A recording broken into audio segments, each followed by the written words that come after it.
月底花音傾訴相思，夜裏莫言詞，路冷要下衣，如牙要多通是情。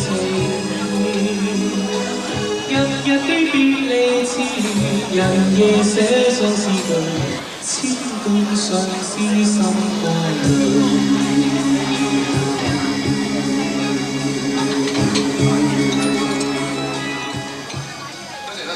各位朋友，大家好。咁剛才一隻歌咧講起上嚟係好耐以前嘅一隻歌咯喎。咁係屬於我當時1978年度咧參加無線嘅業餘歌唱比賽得到冠軍嘅一隻歌嚟嘅，叫做《凝結的精靈》。開始咗今晚咧張學友你喺呢度演唱嘅時間。咁希望舊嘅朋友會記得我啦。咁新嘅朋友咧亦都覺得我幾好。可以。張偉文喺歌壇都算有啲名氣。不過幾年前，佢喺歌唱事業仍然有發展機會嘅情況底下，突然銷聲匿跡。